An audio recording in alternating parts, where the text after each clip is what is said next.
Hello viewers, আসসালামু আলাইকুম। প্রতিদিনের মতো আজকেও চলে আসলাম নতুন একটি রেসিপি নিয়ে। আজকে নিয়ে আসলাম কুরবানির ঈদ স্পেশাল কাচ্চি বিরিয়ানির রেসিপি নিয়ে। কাচ্চি বিরিয়ানি রান্না করতে অনেকেই ভয় পায়। অনেকে মনে করে আমাকে দিয়ে কাচ্চি বিরিয়ানি রান্না হবে না, ভাত পুড়ে যাবে কিনা, মাংস সিদ্ধ হবে কিনা, এই ভয়টা সবসময় কাজ করে। তাই আপনাদের জন্য নিয়ে আসলাম কিভাবে অতি সহজে কাচ্চি বিরিয়ানি পারফেক্টভাবে রান্না করা যায় তার রেসিপি। আশা করি আমার এই রেসিপিটা শুরু থেকে শেষ পর্যন্ত ফলো করলে কাচ্চি বিরিয়ানি রান্না পানির মতো সহজ হয়ে যাবে এবং হোটেলের মতো পারফেক্ট হবে। কাচ্চি বিরিয়ানি রান্নার জন্য আমি এখানে 1 কেজির মতো আলু নিয়ে নিয়েছি। আমি এখানে জর্দা রং দিয়ে একটু কালারের জন্য ভালোভাবে মেখে নিচ্ছি। এবার আলুগুলোকে মেখে নিয়ে আমি তেলে ভেজে নিব। আলুগুলোকে আমি ভালোভাবে হাত দিয়ে মেখে নিচ্ছি। ভালোভাবে মেখে নিচ্ছি যাতে কালারটা সব আলুতে ভালোভাবে মিশে যায়। এবার চুলায় একটি কড়াই বসিয়ে তেল দিয়ে দিয়েছি। তেল গরম হয়ে আসলে আমি একটি একটি করে আলু দিয়ে দিচ্ছি। আমি আলুগুলোকে বড় বড় করে পিস করেছি, কারণ কাচ্চি বিরিয়ানিতে বড় বড় পিস করা আলু খেতে বেশি ভালো লাগে, দেখতেও সুন্দর লাগে। আমি আলুর এক পাশটা হয়ে গেলে অপর পাশটা উল্টে দিচ্ছি।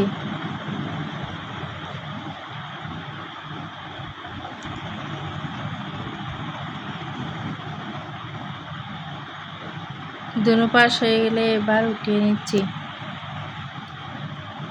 এখন আমি একইভাবে সবগুলো আলু ভেজে নিচ্ছি।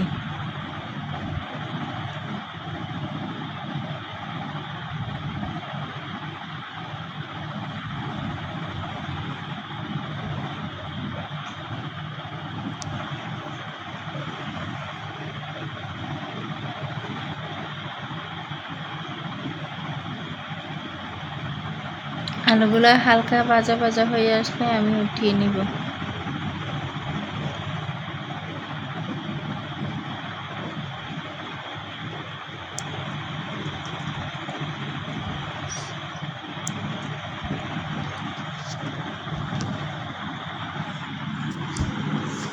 আলু ভাজা হয়ে গেলে আমি মাংস ম্যারিনেশনে চলে যাব। আমার সবগুলো আলু ভাজা হয়ে গিয়েছে।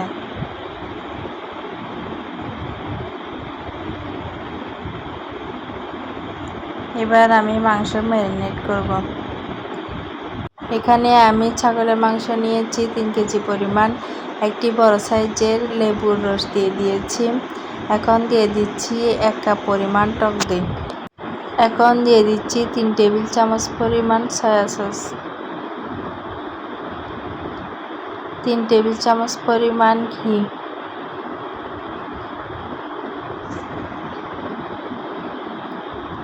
এবং দিয়ে দিচ্ছি 3 টেবিল চামচ পরিমাণ কাঠবাদামের পেস্ট।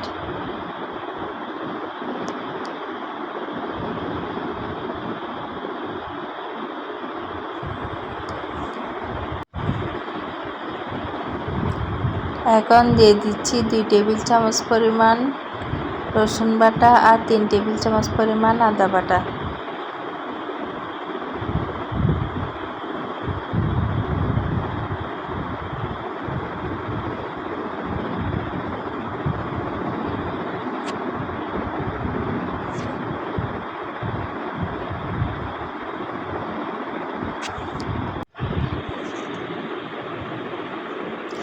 এখন দিয়ে দিচ্ছি 3 প্যাকেট কাচ্চি বিরিয়ানির মশলা।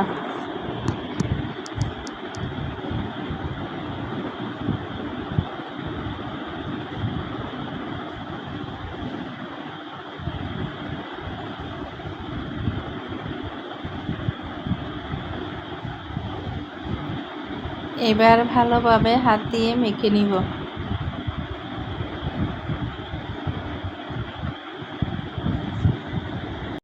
এখন দিয়ে দিচ্ছি 3 কাপ পরিমাণ বেরেস্তা।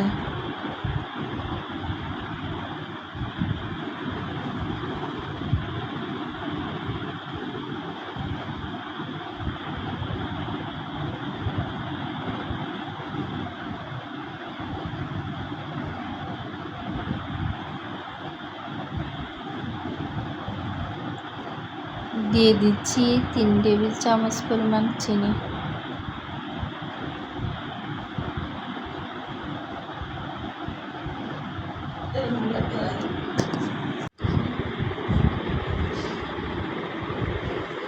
দিয়ে দিচ্ছি 3 কাপ পরিমাণ বেরেস্তার তেল।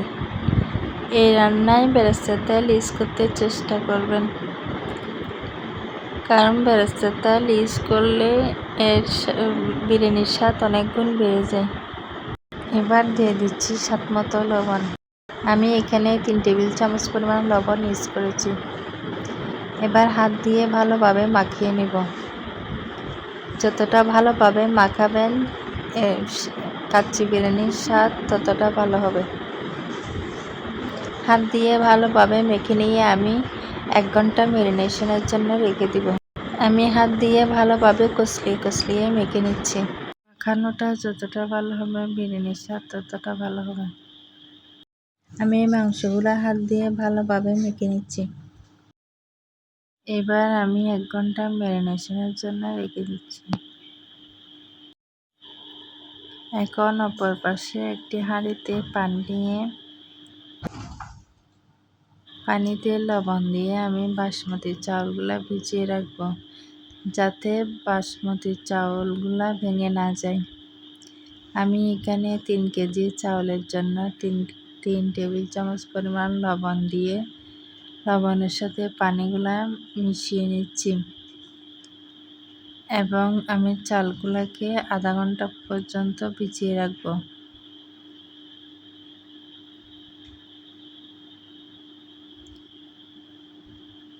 লবণ পানিতে আধা ঘন্টা ভিজিয়ে রাখলে চাল ভাঙবে না, ভাত ভাঙবে না। আমি এখানে 3 কেজি বাসমতি চাল নিয়ে নিয়েছি। সবগুলা চাল আমি লবণ পানিতে ভিজিয়ে রাখছি, যাতে ভাতগুলা রান্না করার সময় না ভাঙে। এখন অপরদিকে আমি একটি চুলায় বেশি করে পানি দিয়ে ফুটতে দিয়েছি। দিয়ে দিচ্ছি স্বাদ মতো লবণ। আমি এখানে 3 কেজির জন্য 3 টেবিল চামচ লবণ ইউজ করেছি।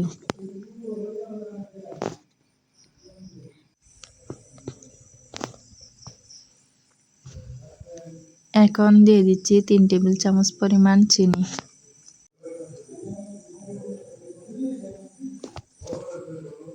এখন দিয়ে দিচ্ছি সামান্য পরিমাণ রান্নার তেল, যাতে ভাতগুলা ঝরঝরে হয়, একটার সাথে আরেকটা না লাগে।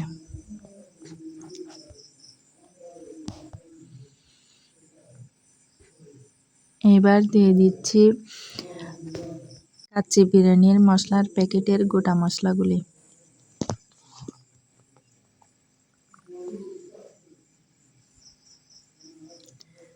আমি এখানে 3 কেজি চালের জন্য 3 প্যাকেট মশলা ইউজ করেছি।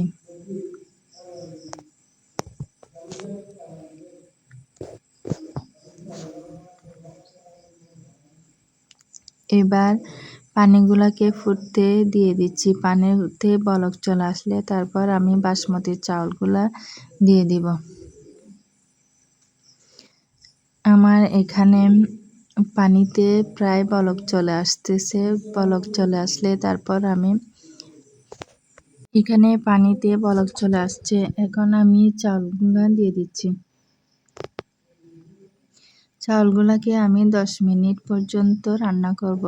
সর্বোচ্চ 10 মিনিট রান্না করলে হবে। ভাত 80% ফুটে আসলে আমি ভাতগুলা নিয়ে নিব। আর 20% দমে দেওয়ার সময় ফুটে যাবে। 10 মিনিটের বেশি রাখা যাবে না।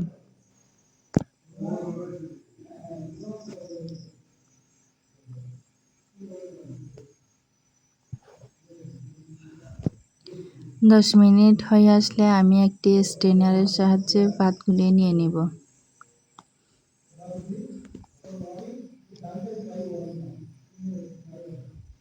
আমার ভাতগুলি প্রায় 80% হয়ে গিয়েছে এবং 10 মিনিটের মধ্যে 80% হয়ে আসছে। এবার আমি স্ট্রেনারের সাহায্যে পানি ঝরিয়ে রেখে দিব।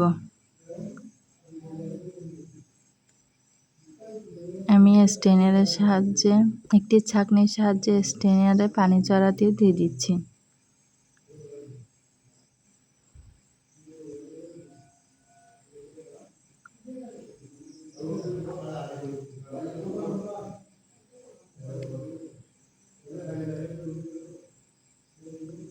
এই কাজটা খুব দ্রুত করতে হবে, তাড়াতাড়ি না করলে ভাতগুলো ফুটে যেতে পারে। এখন আমি চুলায় ছোট ছোট থালিতে পানি দিয়ে পানিতে বলক আসা পর্যন্ত অপেক্ষা করছি। থালিতে বলক চলে আসলে আমি এটার উপর পাত্র বসিয়ে দিব। পানির ভাপে দমে দিলে একটুও পুড়ে না। এবার আমি ম্যারিনেট করা ছাগলের মাংসগুলা অর্ধেক পরিমাণ আরেকটা পাত্রে নিয়ে নিচ্ছি। এই পাত্রে সবগুলো হবে না, তাই অর্ধেক আরেক পাত্রে নিয়ে নিচ্ছি। সমানভাবে ঝোলসহ অর্ধেক পরিমাণ আমি অন্য পাত্রে নিয়ে তারপর ভাতগুলা দিয়ে দিব। এখন দিয়ে দিচ্ছি অর্ধেক পরিমাণ ভাত। আমি আলু দিতে ভুলে গিয়েছি, আপনারা মাংসের উপর আলু দিয়ে তারপর ভাতটা দিবেন। আলু না দেওয়াতেও ভাতটা অনেক স্বাদ হয়েছে, তবে আলু দিলে আরও বেশি স্বাদ হতো। এবার দিয়ে দিচ্ছি ভেজা আলু বখরা। এবার দিয়ে দিচ্ছি কিশমিশ। এবার দিয়ে দিচ্ছি কাজু বাদাম। সবগুলো আমি অর্ধেক পরিমাণে দিয়ে দিচ্ছি, অর্ধেক পরিমাণ অন্য পাত্রের জন্য রেখে দিয়েছি।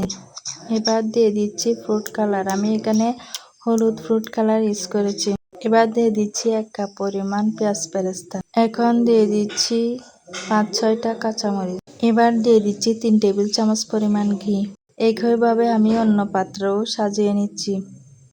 দিয়ে দিচ্ছি 1 কাপ পরিমাণ দুধ, 1 পাও পরিমাণ দুধ। তারপর দিয়ে দিচ্ছি কিশমিশ, দিয়ে দিচ্ছি আলু বোখরা, কাজু বাদাম, দিয়ে দিচ্ছি 1 কাপ পরিমাণ বেরেস্তা, 3 টেবিল চামচ পরিমাণ ঘি, ফুড কালার দিয়ে দিচ্ছি অল্প পরিমাণ, দিয়ে দিচ্ছি কাঁচামরিচ এবং দিয়ে দিচ্ছি 3 টেবিল চামচ পরিমাণ ঘি। সবার স্বাস্থ্যের কথা চিন্তা করে আমি এখানে কেওড়া জল আর গোলাপ জল ইউজ করিনি, আপনারা চাইলে করতে পারেন, তবে না করাই ভালো। এবার আমি ঢাকনা দিয়ে থালির উপর বসিয়ে দিব। এখন আমি ঢাকনার উপর দমে দেওয়ার জন্য একটা পলিথিন বসিয়ে দিচ্ছি। এভাবে পলিথিন দিলে আর ময়দা দিয়ে ঢাকনা সিল করতে হয় না। এটা অত্যন্ত সহজ এবং উপকারী টিপস। এভাবে আমি দমে দিয়ে দিচ্ছি। আমি বড় আঁচে রান্না করেছি 10 মিনিট, মধ্যম আঁচে রান্না করেছি 20 মিনিট এবং ছোট আঁচে রান্না করেছি 40 মিনিট। ঢাকনা উল্টিয়ে দেখছি আমার বিরিয়ানিটা হয়েছে কিনা। আমার বিরিয়ানিটা একদম পারফেক্টভাবে হয়ে গিয়েছে। কিছুক্ষণ পর পর থালিতে পানি আছে কিনা চেক করে দিতে হবে। পানি শুকিয়ে গেলে পানি আবার দিয়ে আবার পাত্রটা বসিয়ে দিবেন। দেখুন আমার বিরিয়ানিটা কতটা লোভনীয় হয়েছে। এবার আমি সবগুলা মিশিয়ে নিচ্ছি। একটা কাঠির সাহায্যে আমি বিরিয়ানিটা উল্টে পাল্টে দিচ্ছি, মাংস সিদ্ধ হয়েছে কিনা দেখে নিচ্ছি।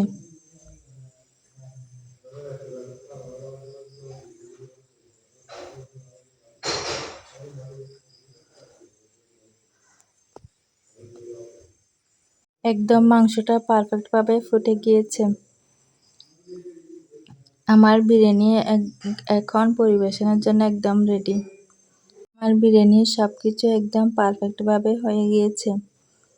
ভাতও ঝরঝরা হয়েছে, ভাত ভাঙেনি এবং মাংস ভালোভাবে সিদ্ধ হয়েছে, আর নিচে একটু ভাতও পুড়েনি, একটুও লেগে যায়নি। এভাবে রান্না করলে কাচ্চি বিরিয়ানি একদম পারফেক্ট হবে এবং অনেক সহজে কাচ্চি বিরিয়ানি হয়ে যাবে। যারা কাচ্চি বিরিয়ানি রান্নাকে অনেক কঠিন মনে করেন তাদের জন্যও পানির মতো সহজ হয়ে যাবে। আমি পরিবেশনের জন্য একটি প্লেটে বিরিয়ানি তুলে নিচ্ছি। ঘ্রাণটা এত বেশি ভালো হয়েছে, দেখতে যেমন সুন্দর হয়েছে খেতেও অসাধারণ হয়েছে। আলু না দিলেও এটা অনেক স্বাদ হয়েছে, সবাই অনেক প্রশংসা করতেছে।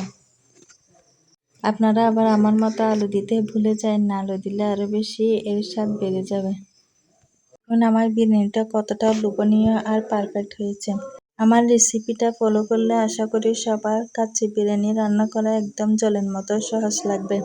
আমার রেসিপিটা কেমন লাগলো কমেন্টে জানাবেন। ভালো লাগলে শেয়ার করবেন এবং লাইক করবেন, আর এরকম আরও নতুন নতুন রেসিপি পেতে আমার চ্যানেলটা সাবস্ক্রাইব করবেন। আজ এই পর্যন্ত, আল্লাহ হাফেজ।